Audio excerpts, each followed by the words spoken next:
Hello friends, welcome to the Nursing Grow. Today we discuss about cardiogenic shock. Cardiogenic shock क्या होता है? इसमें क्या होता है कि जो हमारा हार्ट जो हमें पंप करता है वो अच्छे से पंप ही नहीं कर पाता. इसमें क्या होता है कि वो फेल हो जाता है पंप करने के लिए, जिस वजह से क्या होता है कि लो ब्लड फ्लो कि वो बिल्कुल फेलियर हो जाता है कि काम ही नहीं करता. हार्ट हमारा क्या करता है, पंप करता है, वो इसमें बिल्कुल भी नहीं काम करता. जबकि कंजस्टिव हार्ट फेलियर में क्या होता था कि वो पंप करता था, बस उसकी स्पीड थोड़ी कम हो जाती थी.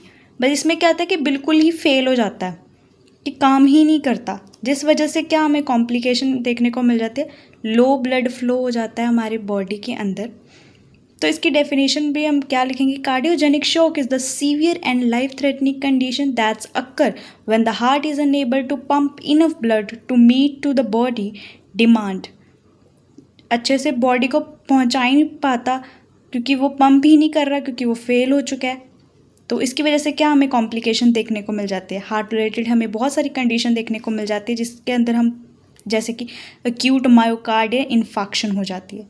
ठीक है, सीवियर हार्ट फेलियर, अरिथमिया, इसमें क्या होता है कि हार्ट पंप करना बंद कर जाता है. कार्डियोमायोपैथी, इसमें क्या होता है वीक एंड क्या हो जाती है heart muscles. Valves heart disease, इसमें भी हो सकता है. मायोकार्डियाटिस्ट, हम इसमें क्या होता है इन्फ्लामेशन हो जाती है हार्ट मसल्स की. नेक्स्ट हम बात करते हैं. So this is the cardiogenic shock. किस कैसे होता है?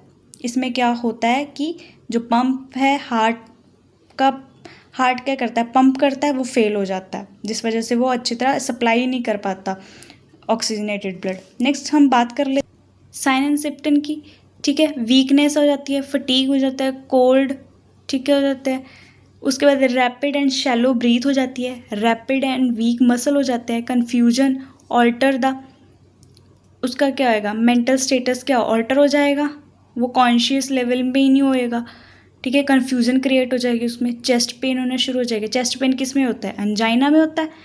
ठीक है, उसके बाद डिक्रीज़ हो जाएगा यूरिन आउटपुट, वो अपनी मेंटल स्टेट में ही नहीं होएगा. ठीक है, ये सब हो गया साइन एंड सिम्पटम हमें देखने को मिल जाते हैं. पैथोफिजियोलॉजी की बात कर ले तो कार्डियोजेनिक शॉक में क्या होता है, रिड्यूस हो जाता है कार्डियक आउटपुट कार्डियक आउटपुट क्या हो गया, कम हो गया, जिसकी वजह से क्या हो जाएगा डिक्रीज़ हो जाएगा टिश्यू परफ्यूज़न. ठीक है ना, परफ्यूज़न ही नहीं अच्छी तरह हो पा रही है, टिश्यू की परफ्यूज़न नहीं हो पा रही है, कम हो रही है, जिसकी वजह से क्या होगा ऑर्गन क्या हो जाएगा डिसफंक्शन हो जाएगा, वो काम ही नहीं कर रहा. तो क्या होगा organ it will be a damage. So organ क्या हो जाएगा डिसफंक्शन हो जाएगा और फेल हो जाएगा. अब बात कर ले इसकी डायग्नोस्टिक इवोल्यूशन की, तो हमें ईसीजी करना है, इलेक्ट्रोकार्डियोग्राम, और ऑल्सो ईकेजी. ठीक है, नेक्स्ट हम बात कर लेते हैं ब्लड टेस्ट करा सकते हैं. ठीक है, बी टाइप नाइट्रोट्रिक पेप्टाइड करवा सकते हैं, ट्रोपोनिन करा सकते हैं, ये एक एंजाइम है. ठीक है, नेक्स्ट हम चेस्ट एक्सरे करवा सकते हैं, कार्डियक कैथराइजेशन करवा सकते हैं. नेक्स्ट हम बात कर लेते हैं इसकी मैनेजमेंट में.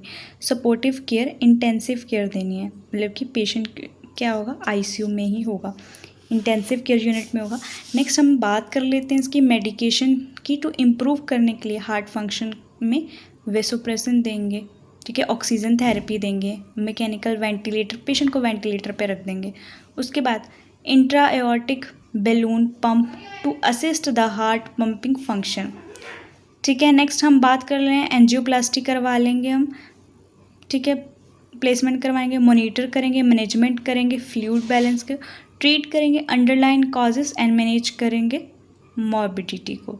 ठीक है, so this is the all about हमारा क्या है कार्डियोजेनिक शॉक.